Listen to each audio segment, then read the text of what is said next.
শেখ হাসিনা কিংবা বেগম খালেদা জিয়া এটা তো রাজতন্ত্র নয় ভাই, যে ওই পরিবারের ওই ব্যক্তিটি না থাকলে তার দল নির্বাচনে অংশগ্রহণ করতে পারবে না। যে সবার আগে হয়েছে ৭১-এর বড় খুন, সেই বড় খুনে যে এই দলটি জড়িত, সেই দলটি এখন খুব সাড়ম্বরে কথাবার্তা বলে।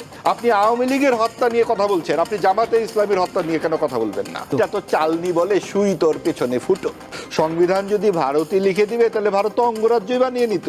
সংবিধান সংস্কার করলেই আর স্বৈরাচার আসবে না। নারীরা ঘরের রানী, তাদেরকে বাড়িতে টাকা পাঠিয়ে দেবেন জামায়াতের আমির মিস্টার। তার মানে ভারত থেকে আমরা মধ্যপ্রাচ্যের দিকে চোখ ফেরাবো? আপনি আওয়ামী দোসর। তার মানে কি একই তো সেই দৃষ্টিভঙ্গি।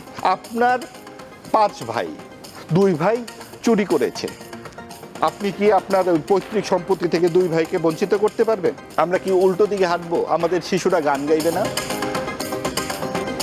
আমি বরাবরই দেখছিলাম যে রাজনৈতিক দলগুলোর মধ্যে এক ধরনের আস্থাহীনতা বিদ্যমান। যেমন সরকারের পক্ষ থেকে আলোচনার সময় বেঁধে দেওয়া হয়েছে এবং সেটিও মোটামুটি ব্যর্থ হয়েছে, যে কোন পদ্ধতিতে ঐকমত্য কমিশনের যে আলোচনার পরে জুলাই সনদ নিয়ে সেটি, এই সংকট নিরসনে এখন এই মুহূর্তে যেহেতু একদম কম সময় বাকি রয়েছে, একদম 90 দিনেরও কম সময় বাকি রয়েছে, সেক্ষেত্রে কি পদক্ষেপ জরুরি?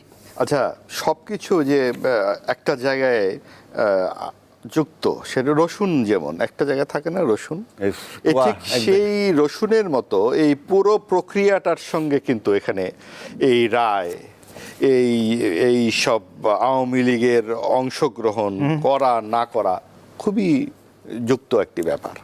ভাই যেমন খুব সরলভাবে বললেন যে এইটা না হলে এটা হতে পারে, এটা না হলে এটা হতে পারে, আসল কথাটি উনি বললেন না যে সরকার কি চায়। সরকারি যেই বন্দোবস্ত আমরা দেখতে পাচ্ছি তাতে কি আসলে নির্বাচনটি এত নিরপেক্ষভাবে অবাধ হবে? যদিও তাদের যে প্রবণতার ১ নম্বর প্রবণতা যে মুক্তিযুদ্ধের সপক্ষের শক্তিকে এই নির্বাচন থেকে যে কোনোভাবে হোক দূরে রাখা, মাইনাস করে দেবার যে চেষ্টাটি আমরা দেখতে পাচ্ছি, সেইটা অবশ্যই আমাদের আলোচনায় আনতে হবে। আওয়ামী লীগ, জাতীয় পার্টি, 14 দল, সিপিবি সহ প্রধান যে 4টি বাম দল, যারা ৭২-এর সংবিধানের মূল স্তম্ভগুলো সংবিধান সংস্কার থেকে বাদ যাওয়ার কারণে আলোচনা টেবিল থেকে উঠে চলে গেছে এবং তাদেরকে ফেরত আনবার জন্য কিন্তু কোনো চেষ্টা করা হলো না।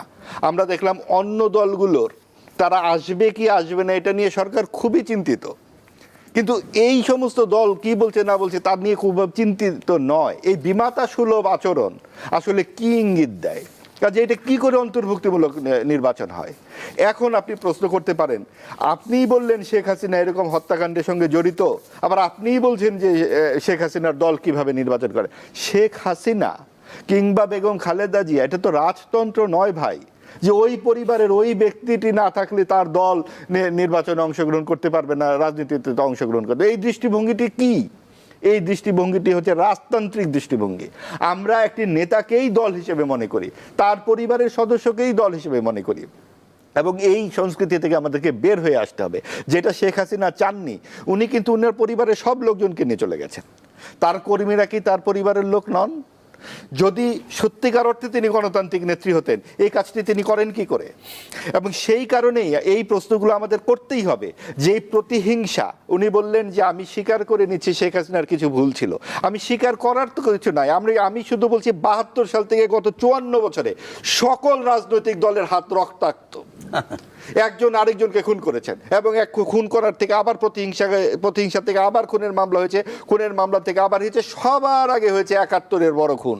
সেই বড় খুনে যে এই দলটি জড়িত, সেই দলটি এখন খুব সাড়ম্বরে কথাবার্তা বলে। তারা যে একটি গণহত্যা এবং দেশের জন্মের বিরোধিতা করেছিল, সেই প্রস্তুতি করবার মতো আজকে কেউ নাই। আপনি আওয়ামী লীগের হত্যা নিয়ে কথা বলছেন, আপনি জামাতে ইসলামীর হত্যা নিয়ে কেন কথা বলবেন না? এবং আওয়ামী লীগকে আপনি নিষিদ্ধ করছেন, সেটা নিয়ে প্রধান উপদেষ্টা যথেষ্ট সড়ম্বরে বলছেন আওয়ামী লীগ নিষিদ্ধ। কেন জামাতে ইসলামী তাহলে কোন যুক্তিতে তারা সহি হয়ে যায়? এরা যে 30 লক্ষ মানুষের শহীদ হবার ব্যাপারের সঙ্গে তারা জড়িত, আর আওয়ামী লীগ জড়িত 2000 এর সাথে জড়িত। এখন সংখ্যা দিয়ে মৃত্যুর এই তুলনা করা যায় না, একটা মৃত্যু লাখ মৃত্যু। জিনিসটা তো চালনি বলে সুই তোর পেছনে ফুটো। জামাত সারাদিন বলতেছে আওয়ামী লীগ পারবে না, তাদের অপরাধের প্রায়শ্চিত্তটা কি হলো? আপনার শত্রু সম্পত্তির কি হলো? পাকিস্তানের সাথে এত মহরম আমরা দেখছি, সারাদিন দেখছি ভারত বিদ্বেষী নানান রকম কথাবার্তা। আমরা ভারত প্রীতির কথা বলছি না, ভারতের কথায় উঠবো বসবো বলছি না। মুক্তিযুদ্ধ নিয়ে নানান প্রশ্ন করা হচ্ছে, বলা হচ্ছে সংবিধানও নাকি ভারত লিখে দিয়েছে। সংবিধান যদি ভারতই লিখে দিবে তাহলে ভারত তো অঙ্গরাজ্যই বানিয়ে নিত, এবং ভারত কি করলো না করলো সেই দায়িত্ব মুক্তিযোদ্ধাদের উপরে দিলে চলবে না। মুক্তিযুদ্ধ কোনোভাবেই আওয়ামী লীগ বা শেখ হাসিনার দলীয় ব্যক্তিগত বা পৈতৃক সম্পত্তি নয়।